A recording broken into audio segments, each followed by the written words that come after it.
नमस्कार दोस्तों। आशा करते हैं आप सब बिल्कुल ठीक होंगे। अगर आप भी जमीन खरीदने जा रहे हैं या फिर आप अपने जमीन का रजिस्ट्री करवाने जा रहे हैं तो ये वीडियो आपके लिए बहुत ही जरूरी होने वाला है। जमीन खरीदने से पहले कुछ महत्वपूर्ण बातें हैं जो आपको जरूर चेक कर लेना चाहिए। सरकार ने इसको लेकर जो है अब नया गाइडलाइन भी जारी कर दिया है। अगर आप ये महत्वपूर्ण चीजें जमीन खरीदने से पहले चेक नहीं करते हैं तो आपको बाद में बहुत पछताना पड़ सकता है, बहुत सारे परेशानियों का सामना करना पड़ सकता है। और हो सकता है कि आपके जमीन का दाखिल खारिज भी ना हो, आपका जमीन जो है आपके नाम से नामांतरण नहीं होगा और हो सकता है कि आपका पैसा भी डूब सकता है। हाल ही में इसको लेकर जो है राजस्व एवं भूमि सुधार विभाग की तरफ से नोटिस भी जारी किया गया है जिसमें पूरा जानकारी दिया हुआ है। तो आप लोग वीडियो को पूरा अंत तक देखिएगा। हम आपको पूरी जानकारी देंगे कि जमीन खरीदने से पहले जो है कौन कौन से महत्वपूर्ण चीज है जो आपको जरूर चेक कर लेना चाहिए।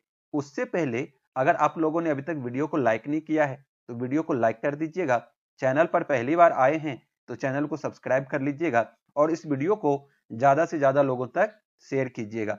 अब आप लोग देखेंगे मेरे पास में यहाँ पर एक नोटिस है जो राजस्व एवं भूमि सुधार विभाग की तरफ से जारी किया गया है। अब इस नोटिस में आप लोग पढ़ेंगे, लिखा है कि जमीन खरीदने से पहले जो है इन बातों का ध्यान रखें।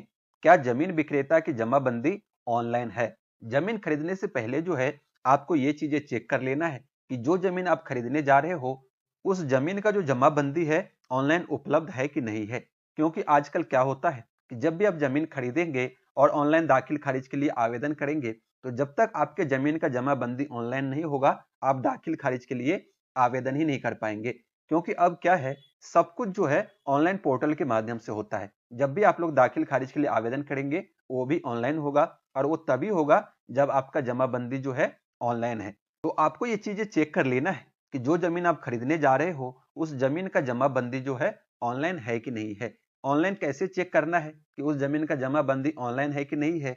इसके लिए आप लोगों को जो है बिहार भूमि के ऑफिशियल पोर्टल पर आ जाना है। ये वाला जो है बिहार भूमि का ऑफिशियल पोर्टल है। इस पोर्टल पर आप लोगों को आ जाना है। इस पोर्टल पर आपको एक ऑप्शन दिखेगा जमाबंदी देखें, ठीक है, उस पर आपको क्लिक कर लेना है। यहाँ पर देखेंगे जमाबंदी पंजी देखें का ऑप्शन है, इस पर आपको क्लिक कर लेना है। यहाँ से आपको अपना जिला चुन लेना है, अंचल चुन लेना है, हल्का चुन लेना है, मौजा चुन लेना है। उसके बाद में आप लोग यहाँ पर जमाबंदी नंबर से खोज सकते हैं कि जो जमीन आप खरीदने जा रहे हो वो जमाबंदी ऑनलाइन है कि नहीं है। आप लोगों को यहाँ पर जमाबंदी संख्या से आप लोग खोज सकते हैं। आगे आपको जमाबंदी नंबर डाल देना है, नीचे कैप्चा डालना है और सर्च वाले ऑप्शन पे क्लिक करना है। अगर आपका जमाबंदी, जो जमीन आप खरीदने जा रहे हो उस जमीन की जमाबंदी ऑनलाइन है तो आपको यहीं पर उसका पूरा डिटेल दिख जाएगा। अगर आपके पास में जमाबंदी नंबर नहीं है तो आप लोग खाता नंबर से, खसरा नंबर से भी खोज सकते हैं।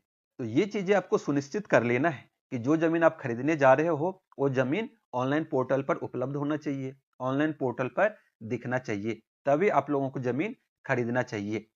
और अगर वो ऑनलाइन नहीं है तो जो भी जमीन बेच रहा है या जिससे आप जमीन खरीद रहे हो उसको बोलें आप कि पहले जो है आप जाकर के अपना जमीन ऑनलाइन पोर्टल पर ऑनलाइन करवाइए।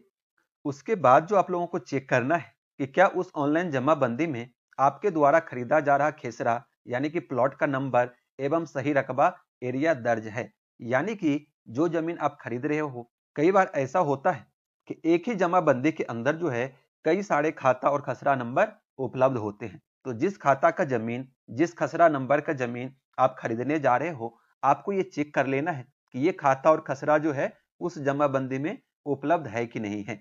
ये भी चीजें जो है आप लोग बिहार भूमि के ऑफिशियल पोर्टल से चेक कर सकते हैं। आपको जमाबंदी सर्च कर लेना है, उसको जैसे आप लोग व्यू करेंगे तो उसके अंदर जितने भी खाता संख्या है, खसरा संख्या है, आपको पूरा दिख जाएगा। तो आपको ये चेक कर लेना है कि जो जमीन आप खरीदने जा रहे हो उस जमीन का खाता खसरा जो है उस जमाबंदी में उपलब्ध है कि नहीं है। साथ ही जितना जमीन आप खरीदने जा रहे हो, चाहे वो एकड़ में हो चाहे डिसमिल में हो, ठीक है, आपको ये चेक करना है कि उस जमाबंदी में उतना जमीन जो है उपलब्ध है कि नहीं है। जितना रकबा आप खरीदने जा रहे हो वो आपको चेक करना है कि उस खाता में उतना जमीन दर्ज है कि नहीं है। मान लीजिए आप लोगों ने 15 डिसमिल का रजिस्ट्री करवा लिया और आपके जमाबंदी में वहां पर जो है सिर्फ 10 डिसमिल ही जमीन उपलब्ध है। तो आपने भले ही 15 डिसमिल का रजिस्ट्री करवा लिया है लेकिन जब आप लोग दाखिल खारिज करवाएंगे तो आपके नाम से सिर्फ जो है 10 डिसमिल ही जमीन आपके नाम से नामांतरण होगा। तो ऐसा आपके साथ न हो, इसके लिए आपको जमीन खरीदने से पहले ये चीजें जो है चेक कर लेना है। उसके बाद जो आपको चेक करना है कि क्या विक्रेता के स्वयं अपने नाम से ही ऑनलाइन जमाबंदी है, यानी कि जो जमीन आप खरीद रहे हो वो जो जमीन है क्या विक्रेता के नाम से है, बेचने वाले के नाम से जमाबंदी है, ये चीजें आपको चेक कर लेना है।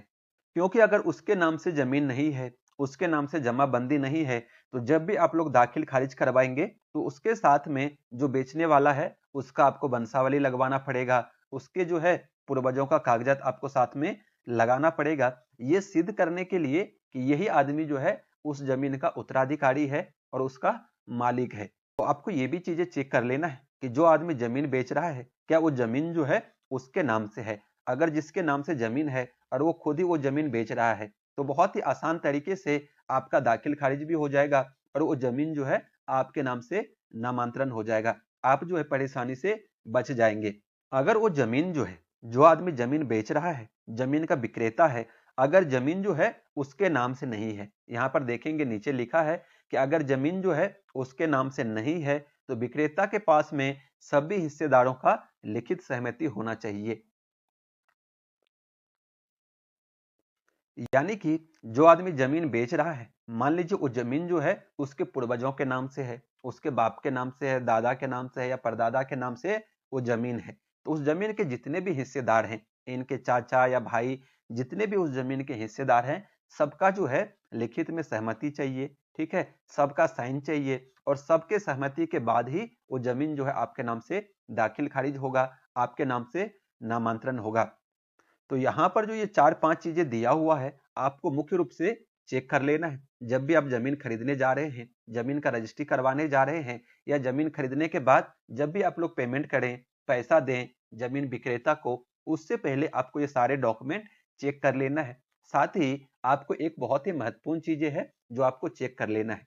जो जमीन आप खरीदने जा रहे हो, उस जमीन का ओरिजिनल पेपर यानी कि रजिस्ट्री पेपर उसके पास में है कि नहीं है। जमीन विक्रेता के पास में जमीन का पेपर है कि नहीं है, ये भी आपको चेक करना है।